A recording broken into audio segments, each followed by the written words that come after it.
Hi friends, please subscribe my channel, please like my videos, please share my videos, please subscribe friends. Okay friends, ఈ వారం voting list ఏ విధంగా ఉంది, ఎవరెవరు voting శాతం ఏ విధంగా ఉంది, ఎవరు ఎలిమినేషన్ జోన్లో ఉన్నారు, ఎవరికి ఓటింగ్ శాతం టాప్ వన్లో నిలబెట్టారు, అది ఒక్కొక్కరికి ఓటింగ్ శాతం ఏ విధంగా నమోదైంది, డబుల్ ఎలిమినేషన్ ఏ విధంగా ఉంది ఈ వారం, అసలు ఉందా లేదా, దాని గురించి తెలుసుకుందాం ఫ్రెండ్స్ ఒకసారి. అయితే ఈ వీక్ వచ్చేసి తనుజ గారు వచ్చేసేసి 29%తో టాప్లో ఉన్నారు. అంటే ఇక్కడ కళ్యాణ్ లేడు కాబట్టి తనుజకి 29% అంటే ఓటింగ్ శాతం అంటే కొద్దిగా తక్కువ అన్న డిఫరెన్స్. ఎందుకంటే ఖచ్చితంగా ఈమె మామూలుగా అయితే 40%, 33, 34 ఆ మధ్యలో ఉండాలి ఈమె పర్సంటేజ్ వచ్చేసి. కానీ ఈమె గ్రాఫ్ కొద్దిగా ఈ తగ్గుతూ వస్తుంది. ఓటింగ్ అనేది 29% అంటే కొద్దిగా తగ్గినట్టే. కాకపోతే ఈమె ఓటింగ్తో పోల్చుకుంటే మిగతా ఓటర్స్ అయితే ఈమె దరిదాపుల్లో అయితే లేరు. అయితే కళ్యాణ్ అయితే వీక్ ఓటింగ్లో లేడు కాబట్టి ఈమె టాప్లో ఉందా లేదా అన్నది, విన్నరా అన్నది మనకైతే కరెక్ట్గా అర్థం కావట్లేదు. అదే కళ్యాణ్ కూడా నామినేషన్ జోన్లో ఉన్నట్టయితే ఆయన ఓటింగ్ శాతం ఏ విధంగా ఉండేది, ఆయనకి ఏ విధంగా ఓటింగ్ నమోదయ్యేది, దాన్ని బట్టి విన్నర్ ఎవరు అనేది మనకి కొద్దిగా అంచనా వచ్చేవాళ్ళం. కానీ ఈ వీకు ఆయన ఫైనలిస్ట్ కావడం, ఆయన ప్రేక్షకుల దగ్గరకు పోయి కూడా ఓటింగ్ అడిగే హక్కు కోల్పోవడం, అంతేకాకుండా ఒకవైపే గేమ్లో కూడా ఒకవైపే తనుజ వైపే నిలబడడం అయితేంది, ఏ విషయంలో అయితేంది ఆయన కొద్దిగా ఆయనకి మైనసే. దీనివల్ల చాలా వరకు కళ్యాణ్కి మైనసే, తనుజకి అదే ప్లస్. ఎందుకంటే తనుజ ప్రతి గేమ్లో ఆడడం అయితేంది, ప్రతి గేమ్ ఓటర్స్ దగ్గరికి పోయి ఓటింగ్ అడగడం అయితేంది, ఆమెకి స్క్రీన్ స్పేస్ లభించడం అయితేంది, ఇది ఆమెకు ప్లస్. కళ్యాణ్కి ఇది మైనస్. కళ్యాణ్ వచ్చేసి బిగ్ బాస్ ప్రేక్షకుల దగ్గరికి పోయి ఓటింగ్ అడుగుతా బిగ్ బాస్ ప్లీజ్ అని చెప్పడమే, అడిగినా కూడా బిగ్ బాస్ కూడా ఒక్కసారి కూడా ఆయన్ని కనకరించలేదు. ఆయనకి అది చాలా మైనస్. ఎందుకంటే స్క్రీన్ స్పేస్ లేదు ఆయనకి. కళ్యాణ్ ఇంట్లో ఉన్నా లేనట్టే అనిపిస్తుంది అభిమానులకి. కాబట్టి ఇది ఆయనకు చాలా మైనస్ ఫ్రెండ్స్. దీనివల్ల కళ్యాణ్కి ఓటింగ్ శాతం తగ్గుతుందా అంటే మనం చెప్పలేము. ఎందుకంటే లాస్ట్ మూమెంట్లో స్క్రీన్ స్పేస్ అనేది చాలా ముఖ్యం. ఓటింగ్ అనేది నిలబడాలంటే వాళ్ళ అభిమానులు కూడా ఆయన నామినేషన్లో ఉంటే ఈయనకి ఓట్లు ఏ విధంగా వేసేవారు, ఆయనకి ఏ విధంగా బయట జరిగేది అనేది మన అందరికీ తెలిసిపోయేది. కానీ ఆయన డైరెక్ట్ ఫైనలిస్ట్ కావడం ఆయన చేసుకున్న ఒక పెద్ద మైనస్. అది దానివల్ల చాలా మైనస్ అయింది.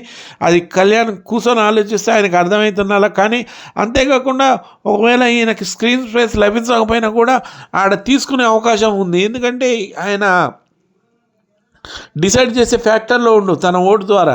కాబట్టి ఆయన ఒకవైపే ఉండకుండా 2 sides డిసైడ్ చేసే విన్నర్గా ఉన్నట్టయితే కూడా ఆయన ఉండేది ఒకవైపే ఉండడం. ఏదైతే తనుజ ఏది చెప్తే అది వినడం, తనుజ ఏది చెప్తే అది చేయడం, తనుజకి హెల్ప్ చేయడం, డైరెక్ట్ తనుజకి ఏదున్నా ఆయనకి చెప్పడం. దానివల్ల తనుజ ఎవరికి ఓటేయమంటే వాళ్ళకి ఓటేయడం. దానివల్ల ఆయనకి మైనస్ అయింది గేమ్. దానివల్ల ఆయన ఓటింగ్ శాతం కూడా తగ్గింది. తనుజకి ఇదే ప్లస్ పాయింట్, తనుజ ఓటింగ్ పెరగడానికి కూడా. కాబట్టి ఇద్దరిలో డిసైడ్ చేసుకుంటే మ్యాక్సిమం కళ్యాణ్ గ్రాఫ్ కూడా తగ్గు ఉండొచ్చు. చూద్దాం ఫ్రెండ్స్, అది ఎంతవరకు అనేది మనకి ఇంకా తెలియదు. ఎందుకంటే వాళ్ళిద్దరు ఎలిమినేషన్ జోన్లో ఉన్నట్టయితే వాళ్ళ ఓటింగ్ శాతం మనకు తెలిసేది, విన్నర్ ఎవరు అనేది కూడా క్లారిటీ వచ్చేది మనకి. అది మైనస్ అయిపోయింది. తర్వాత డీమాన్ పవన్ వచ్చేసి 17%తో సెకండ్ ప్లేస్లో ఉండు ఫ్రెండ్స్.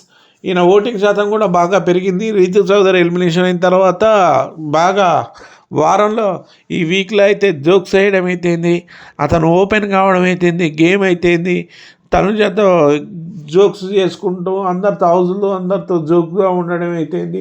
డిమాండ్ పవన్కి వీక్ కలిసి వచ్చింది. చాలా వరకు ఓపెన్ అయిపోయాడు. అంత జ్యూయల్గా ఉంటాడని ఎవరు అనుకోలేదు. ఎందుకంటే రీతు చౌదరి ఉన్నప్పుడు ఏ రోజు కూడా ఆయన మాట్లాడింది లేదు, జోక్స్ చేసింది కూడా లేదు. ఎప్పుడు అరవడం, ముత్తుకోవడం తప్ప హౌస్లో ఎక్కువ చేసింది లేదు. అది ఈయనకి చాలా ప్లస్ పాయింట్ ఇప్పుడు హౌస్లో. కాబట్టి డిమాండ్ పవన్కి దానివల్ల ఓటింగ్ శాతం కూడా పెరిగింది. అంతేకాకుండా డిమాండ్ పవన్ ఇంటరాక్ట్ కావడం, అందరితో అభిమానులతో అయితేంది, అందరితో అయితేంది, చాలా వరకు ఈయన స్క్రీన్ స్పేస్ కూడా ఈ వీక్ బాగా లభించింది. మెయిన్ ప్రేక్షకులకి దగ్గర కావాలి ఫ్రెండ్స్. అది కళ్యాణ్కి మైనస్ అయింది. అదే కళ్యాణ్కి మైనస్. డిమాండ్ పవన్ కూడా అది ప్లస్ అయింది. కాకపోతే ఈ తనుజకు దరిదాపుల్లో మాత్రం ఎవరు లేరు, అది మాత్రం ఖచ్చితంగా చెప్పగలం. విన్నర్ తనుజ అంటే ఇప్పుడే డిసైడ్ చేసే ఫ్యాక్టర్ అయితే లేదు, ఎందుకంటే కళ్యాణ్ లేడు కాబట్టి మనకి. చూద్దాం ఫ్రెండ్స్. తర్వాత వచ్చేసి ఇమానియల్ ఓటింగ్ కూడా చాలా పెరిగింది ఈ వీక్. ఆయన 16%తో ఇమానియల్ థర్డ్ ప్లేస్లో ఉండు. ఆయన గేమ్ సూపర్ అసలు. ఇమానియల్ గేమ్ ఎక్సలెంట్గా గేమ్ ఆడడం అవుతుంది. లాస్ట్గా ఆయన కాలు నొప్పి కింద పడిపోవడం వల్ల ఆ గేమ్ ఓడిపోవడం తప్ప ఆయన ఎక్కడ కూడా గివప్ చేయలేదు. అంతేకాకుండా సంజనాకి హెల్ప్ చేస్తున్నా కూడా సంజన అది పట్టించుకోపోవడం, సంజన ఇమానియల్ని నిందించడం, ఇమానియల్ని అర్థం చేసుకోపోవడం సంజన, దానివల్ల ఆయనకి చాలా మైలేజ్ పెరిగింది ఇమానియల్కి. అంతేకాకుండా అసలు కామెడీ చేయాలంటే ఇమానియలే, హౌస్లో కామెడీ చేయాలంటే అసలు ఇమానియల్ లేకుండా హౌస్ అనేది ఉండదు. ప్రతి హౌస్ నడుస్తుందంటే ఇమానియల్ కామెడీ వల్ల, ఇమానియల్ గేమ్ వల్లనే అనిపిస్తుంది. కానీ అట్లాంటి ఇమానియల్కి 16% అంటే ఓటింగ్ అంటే చాలా తక్కువ అన్నట్టే నాకు తెలిసి. అది మనం ఏం చేయలేము, ఎందుకంటే ఆయన కల్లా ఆయన చేసుకుంది. చాలా వీక్స్ వరకు నామినేషన్స్లో లేకపోవడం, ఆయన అభిమానులను ఆయనంతటా ఆయన కోల్పోవడం కూడా ఆయనకు చాలా మైనస్. అది సంజన గారు ఈ 15%తో ఈయన ఉండు, ఈమె ముందు 15% అంటే డేంజర్ జోన్లో ఉన్నట్టే ఫ్రెండ్స్. ఖచ్చితంగా ఈమె సేవ్ అవుతుందా అంటే మనం చెప్పలేని పరిస్థితి, ఎందుకంటే ఖచ్చితంగా ఇక్కడ 15% కానీ డేంజర్ జోన్లో ఉన్నట్టే. ఎందుకంటే ప్రతి ఒక్కరు వాళ్ళ ఓటింగ్ శాతం దగ్గరగా ఉన్నారు. ఏముంది ఒక పాయింట్ అట్లా తేడా తప్ప ఎక్కువ ఏమి లేదు. సంజన గారు గేమ్ అయితే ఈ వీక్ ఎరగదీశారు, కానీ ఆమె ఇమానియల్ని అర్థం చేసుకోకపోవడం, ఏడవడం, ప్రతిదీ తెలివిగా ఆలోచించకపోవడం కూడా మైనస్ అని చెప్పవచ్చు సంజన గారికి. ఎందుకంటే ఇమానియల్కి ఆమెకు తోడుగా నిలబడ్డా కూడా ఎక్కడ ఇమానియల్ చెప్పే మాటలు అర్థం చేసుకోలేకపోయింది. ఆమె ఇమానియల్ని తప్పుగానే భావించడం, దానివల్ల ఆమెకి ఓటింగ్ శాతం కూడా 15% నమోదైంది ఫ్రెండ్స్ ఈ వీకు. తర్వాత వచ్చి భరణి గారికి 14% మాత్రం ఓటింగ్ నమోదైంది. భరణి గారు కూడా ఈ వీక్ ఎలిమినేషన్ జోన్లో ఉన్నట్టే లెక్క. ఈయన కూడా ఎలిమినేషన్ అయ్యే అవకాశాలు చాలా వరకు ఉన్నాయి. ఈ వీరం ఖచ్చితంగా డబుల్ ఎలిమినేషన్ అయితే ఉండవచ్చు ఫ్రెండ్స్. ఎందుకంటే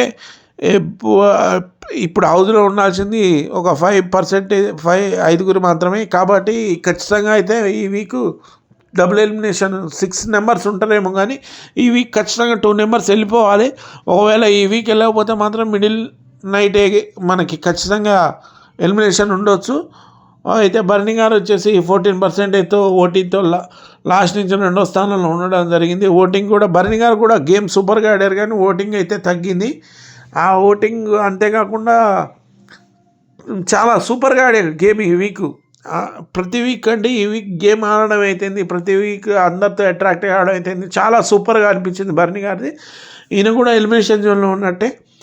లాస్ట్గా సుమన్ శెట్టి గారు 9% ఓట్లతో లాస్ట్కున్నాడు. ఖచ్చితంగా సుమన్ శెట్టి ఈ వీక్ ఎలిమినేషన్ అవుతాడు.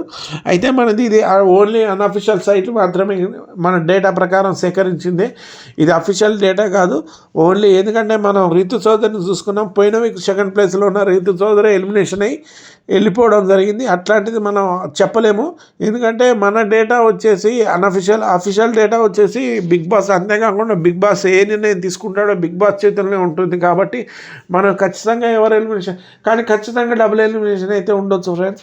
లేకపోతే మిడ్ నైట్ ఎలిమినేషన్, నెక్స్ట్ వీక్లో మిడ్ నైట్ ఎలిమినేషన్ అయినా ఉంటుంది. ఎందుకంటే హౌస్లో ఉండాల్సిన 6 మెంబర్స్ ఇప్పటికే 8 మెంబర్స్ ఉండడం అయితే వీళ్ళు వెళ్ళిపోవాల్సిందే ఖచ్చితంగా. కాబట్టి డబుల్ ఎలిమినేషన్ ఉండొచ్చు. Okay friends, please subscribe.